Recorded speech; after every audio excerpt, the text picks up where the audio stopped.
नमस्कार श्रोते हो। योगीराज लेहड़ी महाशय के पुराण पुरुष के अंदर का एक आपको किस्सा सुनाती हूँ, जिस किस्से में एक मृत व्यक्ति को भी उन्होंने फिर से जीवित किया था।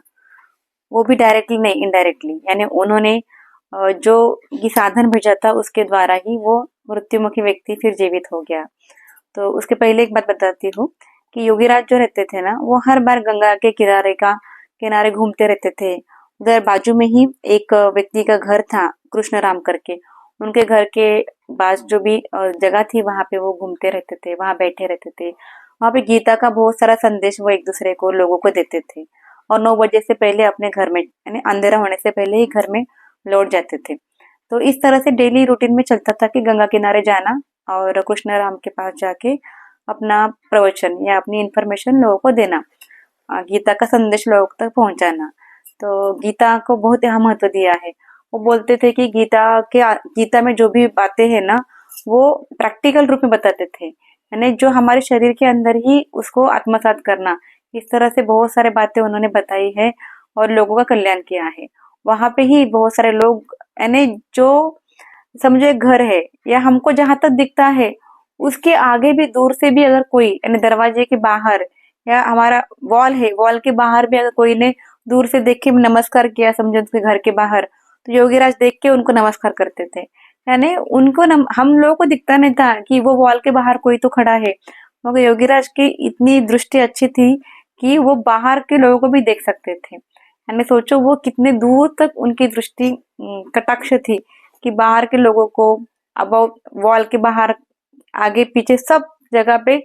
कभी कभी क्या होता था, वो जब भी प्रवचन देते थे, वो बातें करते करते नमस्कार करना या अलग अलग हस्त की मुद्रा करना। तो लोग बोलते थे कि यहाँ आजू बाजू किसने भी अभिवादन नहीं किया है, किसको प्रत्युत्तर दे रहे। फिर पता चला उनको कि बाहर से कोई उनको नमस्कार कर रहा है, वो उनको दिख पा रहा है। तो और एक घटना है जो कि ये जो आज का टॉपिक है, कि 2 व्यक्ति थे जो बेस्ट फ्रेंड थे एकदम से। एक का नाम था राम और दूसरे का नाम था प्रियनाथ कडार। वो दोनों भी दैनंदिन रूटीन में आके उनसे बात करते थे, अभिवादन करते थे और उनके प्रवचन सुनते थे। तो एक दिन क्या होता था कि वो सुनने के बाद भी वो बहुत आनंदपूर्वक रहते थे, इसलिए डेली डेली रूटीन में दोनों आना और उनके साथ रहना, योगीराज के कथन सुनना उनका काम था। मगर एक दिन क्या होता है, राम को ना कॉलेरा हो जाता है, एशियाटिक कॉलेरा। और एशियाटिक कॉलेरा उस टाइम में बहुत खतरनाक था कि जो जीव लेना, यानी उससे मृत्यु भी होते थे बहुत लोगों को, क्योंकि वो कॉलेरा अनकंट्रोलेबल मोशन होता था उसके अंदर। तो ऐसे ही उसको हो गया था। तब ये बहुत प्रियनाथ थे, वो बहुत डर गए थे। तो वो आते हैं योगीराज के पास कि ऐसा ऐसा हो गया मेरे फ्रेंड को, राम को। तो बोलते अच्छे डॉक्टर के पास लेके जाओ। फिर वो 2 डॉक्टर चेंज करता है, मगर उसका एशियाटिक कॉलेरा कम नहीं होता। फिर वो बहुत ही गंभीर परिस्थिति में रहता है। तब ये भागते भागते इनके पास आता है कि अब मरनावत कंडीशन हो गया, अब मर जाएगा थोड़ी देर में, अब मैं क्या करूं करके रोना चालू कर देता है। फिर तभी क्या करते योगीराज, उठ जाते हैं अपने स्थान से। उठ के बाजू में एक दीपक जला रहता है, क्योंकि तेल डाले तो दीपक रहता है, और दीपक से थोड़ा सा तेल निकाल के उसको देते हैं और बोलते जाओ ये तेल जो है वो 2-3 ड्रॉप उसके मुंह के अंदर डाल दो, वो अच्छा हो जाएगा। फिर उसको लगता है कि टाइम तो हो चुका है, शायद वो मर जाएगा, क्या फायदा। फिर भी महात्मा पुरुष है, कुछ तो उसको पता होगा करके सोच के वो शीशी ले लेता है तेल की। और जब तक वो पहुंचता है तब तक उसकी मृत्यु हो चुकी से रहती है और सब लोग रोते रहते हैं। फिर भी हमारे गुरुदेव ने बोला है कि उसके मुंह के अंदर 2-3 ड्रॉप डालो। तो सब लोग वैसे ही वहां बैठे से रहते हैं, उसका बॉडी वहां पे रहता है राम का।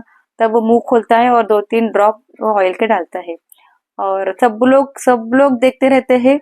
वो जैसे 2-3 ड्रॉप ऑयल डालता है मुंह के अंदर, वैसे उनका हाथ पैर हिलना चालू हो जाता है, उसके अंदर जान वापस आ जाती है और वो फिर से वो जिंदा हो जाता है। तो इस तरह से प्रियनाथ कडार एकदम से आश्चर्यचकित हो जाता है और राम भी बहुत खुश हो जाता है कि उसको फिर से जिंदगी मिल गई।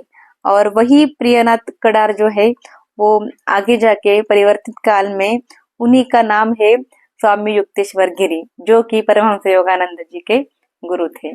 तो इस तरह से आज की एक स्टोरी पुराण पुरुष के अंदर से बता रही हूँ कि किस तरह से एशियाटिक कॉलेरा के कारण मृत्यु मुखी पाए सो राम को भी, अगर गुरु ने जो भी हमको बताया है उस पर पूरा विश्वास रख के अगर प्रियनाथ ने उसके अंदर, मुंह के अंदर ऑयल डाला और वो जिंदा हो गए। अगर उसको लगता था कि मर गए, फायदा नहीं बोले, तो वो राम को पूरा खो देता था और वो खुद भी युक्तेश्वर गिरी नाम से प्रसिद्ध नहीं होता था।